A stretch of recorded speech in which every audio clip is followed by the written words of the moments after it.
अस्सलाम वालेकुम, welcome back to my channel. कैसे हैं आप सब? उम्मीद है जी आप सब खैरियत से होंगे। अगर आप ढूंढ रहे हैं ऐसी वीडियो जिसमें आप चाहते हैं कि आपको पूरी इन्फॉर्मेशन मिले कि नॉर्मल डिलीवरी कैसे होती है और इसके लिए आप क्या क्या करेंगे तो आपकी जो है 100% नॉर्मल डिलीवरी होगी, वो मैं स्टेप आज की वीडियो में आपके साथ शेयर करूँगी। क्योंकि मैं आपको पहले ही बता दूँ, मेरे 2 बच्चे हैं माशाल्लाह से, और मैंने दोनों बच्चों की दफ़ा कोशिश की थी कि मेरी नॉर्मल डिलीवरी हो, और बहुत बहुत अच्छी रहा मेरा एक्सपीरियंस नॉर्मल डिलीवरी का।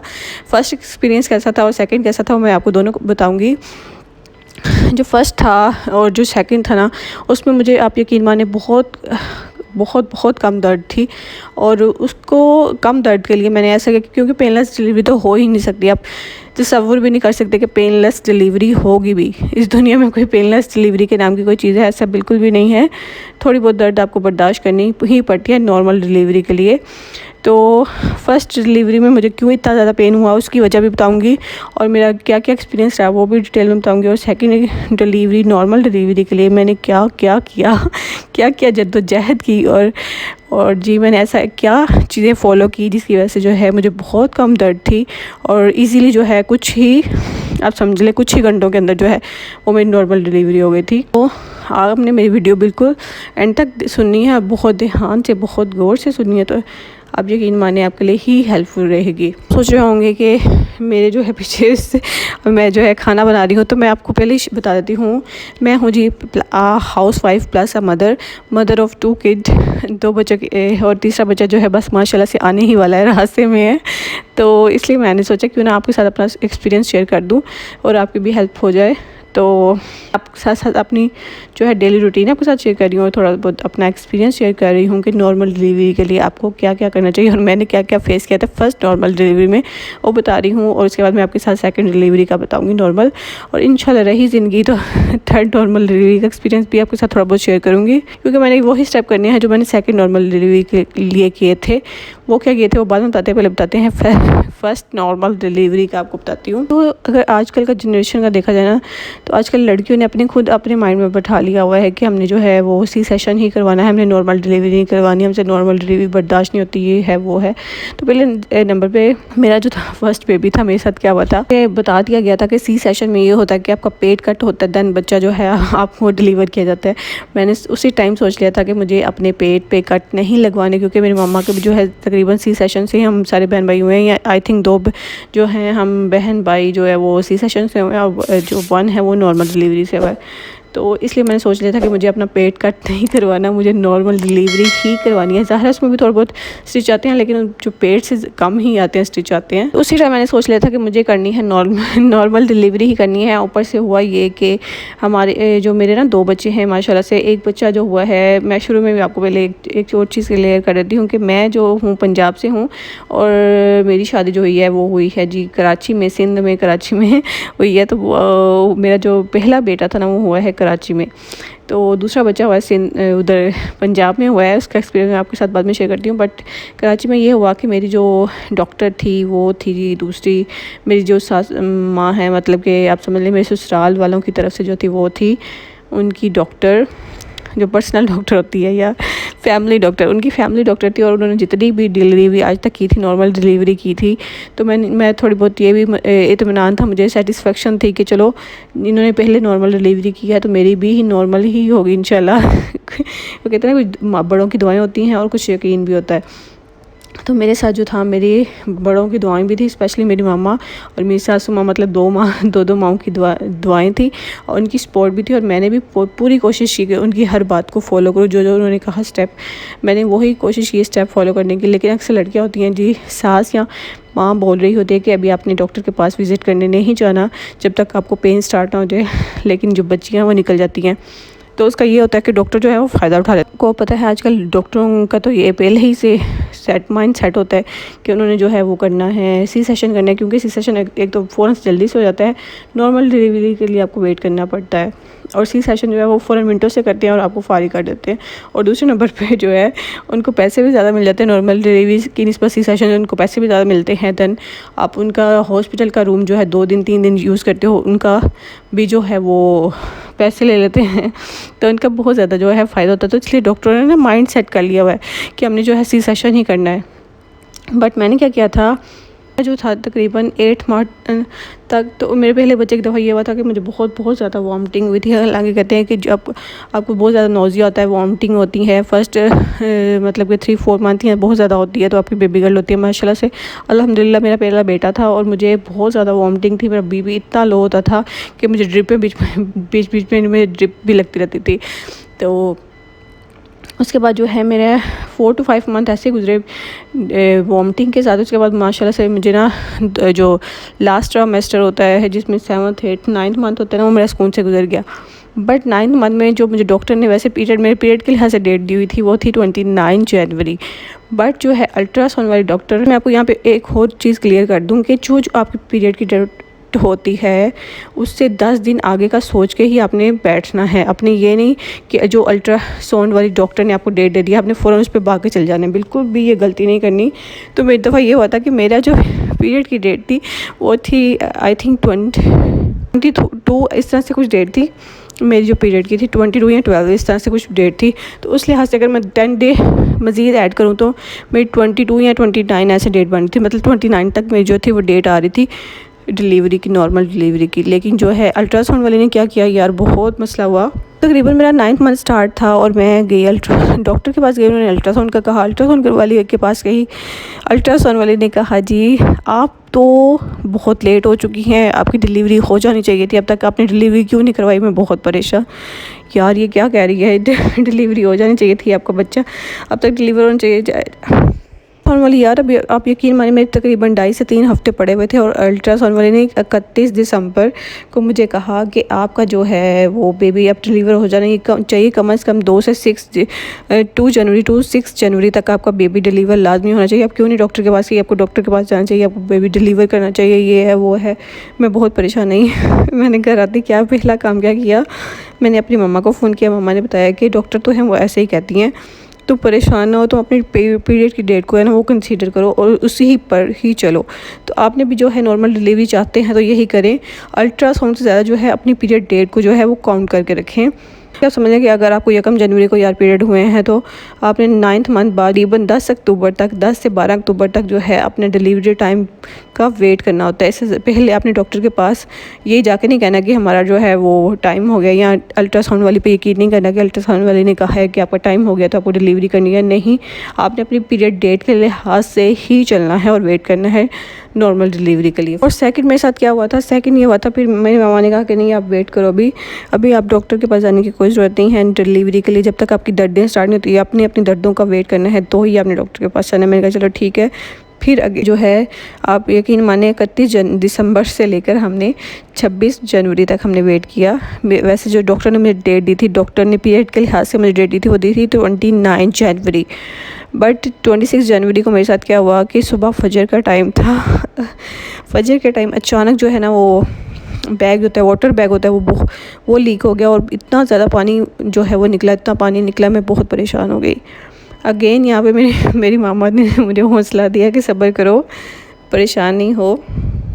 हर केसेस में जो है ये हो जाता है कि पानी की थैली जो है वो फट जाती है, तो थोड़ा परेशान नहीं हो, थोड़ा सा वेट करो, क्योंकि फजर के टाइम वैसे भी कोई डॉक्टर नहीं होती, तो थोड़ा सा वेट करो, नाश्ता वगैरह कर लेते हैं। जब क्लिनिक खुलेंगे 10 से 11 बजे तक तो हम डॉक्टर के पास जाएंगे। उतनी देर में हमने कोशिश की कि हम डॉक्टर से रब्ता करें, बट डॉक्टर का भी जो ना नंबर नहीं था मिल रहा। और ऊपर से मेरी मामा ने कहा कि तुम्हारे नानों के साथ भी एक केस ऐसा हुआ था कि उनकी जो थी थैली फट गई थी, लेकिन वही नॉर्मल डिलीवरी थी। पुराने ज़मानों में तो आपको पता होती ही नॉर्मल डिलीवरी थी। तो फिर मैं थोड़ा रिलैक्स हो गई। तो हमने फजर की नमाज़ से लेकर हमने तकरीबन 11-12 बजे तक वेट किया, नाश्ता वगैरह किया, अपनी जो थोड़ी बहुत पैकिंग करनी थी वो की। और देन जब 11 से 11:30 का टाइम हुआ तो हम चले गए क्लिनिक डॉक्टर के, क्योंकि इस टाइम तक क्लिनिक खुल जाते हैं। तो मेरी जो थी डिलीवरी हुई है वो प्राइवेट क्लिनिक में हुई थी। और मैंने जैसे कि आपको पहले बता दिया कि वो हमारी फैमिली डॉक्टर थी, मेरी सासू माँ ससुराल वालों की तरफ से फैमिली डॉक्टर थी, तो उन्होंने जितनी भी डिलीवरी की है नॉर्मल ही की हैं। तो जी उससे पहले एक और चीज़ मैं आपको बता दूं, नॉर्मल डिलीवरी के लिए आपको क्या क्या करना है। मेरा जब 9th मंथ चल रहा था ना, तो मुझे डॉक्टर ने कहा था अगर तुम चाहती हो कि तुम्हारी नॉर्मल डिलीवरी हो तो कोशिश करो कि रात के खाने के बाद लाजमी 10 से 15-20 मिनट वॉक लाजमी करो। तो मैंने ये किया था कि मैंने वॉक करनी स्टार्ट कर दी थी 9th मंथ में। अगर आप डेली बेसिस पे कर रहे हैं 8वें महीने या 7वें महीने से भी कर रहे हैं तो बहुत बहुत अच्छी बात है। लेकिन जो मेरी तरह की मेरी तरह की हड्डराम औरतें हैं, ये लड़कियां हैं, वो ये करें कि अपने 9वें महीने में लाजमी जो है वॉक स्टार्ट करनी है अपने रात के खाने के बाद और दोपहर के खाने के बाद। अगर दोपहर 2 टाइम नहीं कर सकते तो रात के खाने के बाद लाजमी जो है वॉक करके सोया करें, 15 से 20 मिनट वॉक करें। और जी मुझे डॉक्टर ने कहा था कि तो हो सके तो घर में पोछा लगाना शुरू कर दो, क्योंकि हमारे घर में माशाल्लाह अल्लाह का शुक्र है कि शुरू से ही काम वाली लगी हुई है, तो वही काम करती है। कभी कभार होता है कि वो काम वाली ना आए तो आपको काम करना पड़ जाता है। तो उसने कहा कि पोछा लगाओ। तो मेरा जो था वो कमरा मैंने सिर्फ कोशिश की थी कि उसका थोड़ा बहुत पोछा लगा लिया करूँ, इतना करती थी, मैं इससे ज़्यादा नहीं थी करती। तो आप भी कोशिश करें कि थोड़ा बहुत, नहीं आप पोछा लगा सकती हैं, वॉक लाजमी करनी है।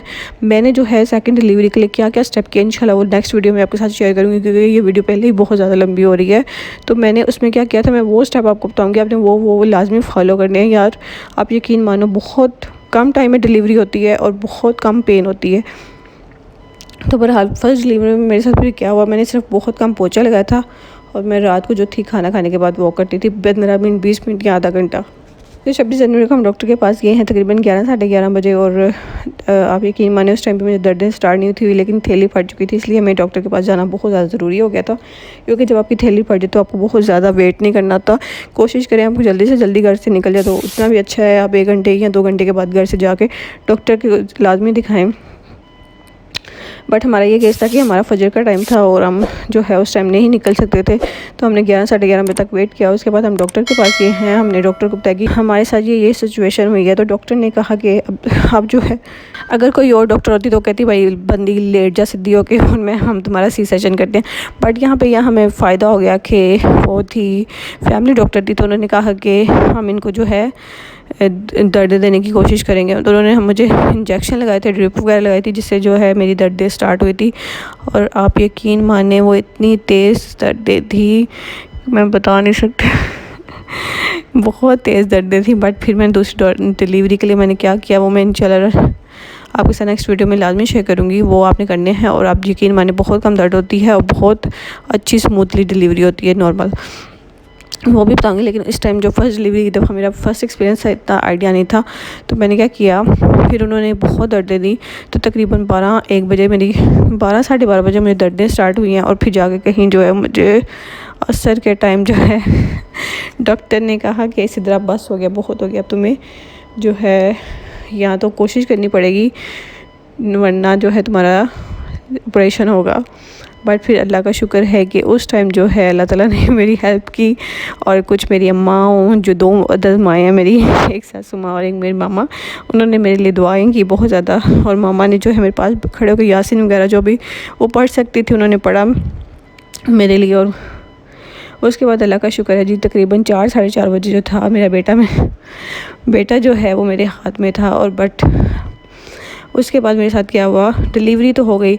अब थी जनवरी, और जनवरी में आपको पता है थोड़ी बहुत ठंड तो होती है।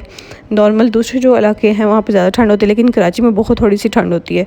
तो यहाँ पे मेरी डॉक्टर ने ये गलती की कि जब आपको पता है आप नॉर्मल डिलीवरी कर रहे हैं, आपको पता है कि नॉर्मल डिलीवरी के लिए क्या क्या चीज़ें चाहिए, आप पहले से ही मंगवा के रखो। बट मेरी डॉक्टर ने यहाँ पे बहुत बड़ी गलती क्या की है कि जब आपको पता है ठंड होती है ना, चीज़ें जो हैं वो सुकड़ने लग जाती हैं, मतलब इनमें और ज़ख़म होते हैं ना वो स्वेलिंग होने शुरू हो जाती है। तो आपको कोशिश करनी चाहिए कि फ़ौरन से फ़ौरन जो है वो आपका ज़ख़म उसको बंद करने की कोशिश करनी चाहिए, वरना वो सूजना शुरू हो जाता है। तो मेरे साथ डॉक्टर ने यही किया, खुद जो है वो चलेगी चीज़ें मंगवाने के लिए मेरे हस्बैंड को भेज दिया कि ये चीज़ें चाहिए स्टिचिंग के लिए, क्योंकि स्टिच आएंगे 2-3 स्टिच तो लाजमी आएंगे, तो उसके लिए ये वाली चीज़ें ले आओ। और जी नर्सों को भेज दिया खाना खाने के लिए। और मैं बेचारी जो है वो टांगे खोल के बैठी। अब मेरे यकीन मान जो कट आया था जिस पर स्टिच होने थे वो जो है वो सूज गए, इतना बुरा हो गया कोई सामने मैं आपको बता नहीं सकती। फिर मेरी डॉक्टर ने एक और गलती की, मुझे हो रही थी दर्द, मैंने कहा कि रुक जाएं, बस करें। पर डॉक्टर को रुकना नहीं चाहिए था। डॉक्टर ने क्या किया, वहाँ पे स्टिच छोड़ दिए और वो मेरी जगह, अब यकीन मानिए जब तक दूसरा बच्चा नहीं पैदा हुआ, और दूसरी डॉक्टर अच्छी वाली डॉक्टर थी वो बहुत अच्छी थी, आप यकीन माने, तो उन्होंने बहुत अच्छा जो है वो स्टिच किए थे। तो उसकी वजह से तब तक जो है वो मेरी, अब वो बस बहुत मेरा बुरा हाल रहा उस स्टिच की वजह से। अब मैं आप सबसे कहूँगी तीसरा बच्चा भी कराची होने वाला है, बस दुआ करें कि डॉक्टर जो है इस दफ़ा मेरे साथ कुछ ऐसा गलत ना करें, क्योंकि पहली डिलीवरी की वजह से मुझे बहुत मसले हुए थे। उन्होंने जो है स्टिच भी बिल्कुल सही नहीं था किया, और जो है स्टिच की चीज़ें पहले से मंगवा कर नहीं थी रखी, जिसकी वजह से मुझे ये मसला हुआ कि मेरे जो जगह थी जहाँ पे कट लगा था और स्टिच होने थे, वहाँ पे वो जगह बहुत ज़्यादा सूज गई थी, इतनी बुरी हो गई थी वो जगह कि मुझे जब मैं वॉशरूम जाती थी मुझे इतना बुरा फील होता था कि वो जगह इतनी बुरी लगती थी। अब ज़ाहिर है जब आप वॉशरूम जाते हो तो हाथ से जगह साफ़ करते हो, तो इतना बुरा फील होता था, मुझे बहुत बुरा लगता था। तो अल्लाह का शुक्र है, लेकिन दूसरे बच्चे की दफ़ा मेरा बहुत अच्छा रहा। अब तीसरे बेटे की तीसरी डिलीवरी की दफ़ा बस अल्लाह ताला से दुआ है कि अल्लाह ताला सब बेहतर करे और अच्छा करे, आमीन सुम्मा आमीन। तो आप यकीन माने 12:30 से 4:30 या 12 से 4 साढ़े 4 बजे तक जो मैंने दर्दें बर्दाश्त की थी वो मेरी आप समझ लें बर्दाश्त से कम बर्दाश्त से ऊपर थी। इतनी तेज़ दर्द आती थी, इतनी तेज़ दर्द आती थी कि मेरी चीखें निकलने लग थी, और मेरे हस्बैंड का भी बुरा हाल था सुन के कि कितना चीख रही है, क्या हो गया है, इतनी दर्द हो रही है, इतनी तकलीफ़ हो रही है, बर्दाश्त नहीं हो रही। तो बहुत बहुत बहुत ज़्यादा दर्द थी मुझे। और जब नॉर्मल दूसरी डिलीवरी थी उसका एक्सपीरियंस मेरा माशाल्लाह से इतना अच्छा रहा अल्हम्दुलिल्लाह से। मैं तो चाहती हूँ कि दोबारा ये नॉर्मल हो, लेकिन अच्छा एक्सपीरियंस रहे, ना सिर्फ पेन का बल्कि स्टिचेस का भी, क्योंकि आप डिलीवरी करने के बाद जो स्टिचेस होते हैं वो भी बहुत मेन रोल अदा करते हैं आपकी आगे वाली लाइफ के लिए। तो जब स्टिचेस भी आपके अच्छे नहीं होंगे तो बहुत ही प्रॉब्लम होती है। तो अभी भी आप सबने मेरे लिए दुआ करनी है कि डॉक्टर जो है इस दफ़ा मेरे साथ अच्छी रहे और मेरा जो है वो स्टिचेस अच्छे तरीके से करें, क्योंकि अभी कराची में जो है कोशिश तो कर रहे हैं कि मेरी सासू माँ कहना चाह रही हैं कि हम कहीं और से डिलीवरी करवा रहे हैं, बट मुझे यही टेंशन है कि कहीं और से डिलीवरी करवाएं, और उन्होंने सी सेशन के लिए कह दिया, तो मैं पता नहीं क्या होगा मेरा तो अब देखिए क्या होता है। बस अल्लाह ताला से दुआ है, यकीन है कि सब अच्छा ही होगा। तो आप भी दुआ किया करें, यकीन रखें और साथ में कोशिश करते रहें, इंशाल्लाह सब कुछ अच्छा होगा। और रही मेरी वो वाली डिलीवरी जो सब दूसरे बच्चे के लिए, वैसे मुझे पेन बहुत कम हुआ था, और मैं आप यकीन माने सिर्फ हॉस्पिटल में जब गई थी और आधे घंटे में घर आ गई थी, आधे से 1 घंटे में मैं घर आ गई थी। और इवन के डॉक्टर के पहुंचने से पहले ही नर्सों ने जो थी वो डिलीवरी कर दी हुई थी बहुत जल्दी। मैं यहाँ से हॉस्पिटल गई हूँ तो हॉस्पिटल में डॉक्टर नहीं थी, वहाँ नर्सें थी, नर्सों ने मुझे ट्रीट किया, और आधे घंटे के अंदर जब तक डॉक्टर पहुँच गया तब तक जो है माशाल्लाह से मेरी दूसरी नॉर्मल डिलीवरी भी हो चुकी थी, मतलब मेरा बेटा आ चुका था इस दुनिया में। तो उसके बाद डॉक्टर आए, डॉक्टर ने सिर्फ इतना काम किया था कि उन्होंने स्टिच करने में जो नर्सेज़ के थे वो गाइड किया था, बट वो डॉक्टर अच्छी थी, उन्होंने बहुत अच्छा स्टिच करवाया, बहुत अच्छा जो है नर्सों को स्टिच करने के लिए गाइड किया था। तो ये थी मेरी आज की वीडियो, उम्मीद है आपको अच्छी लगी होगी। Thank you for watching. अल्लाह हाफिज़, टेक केयर, बाय बाय।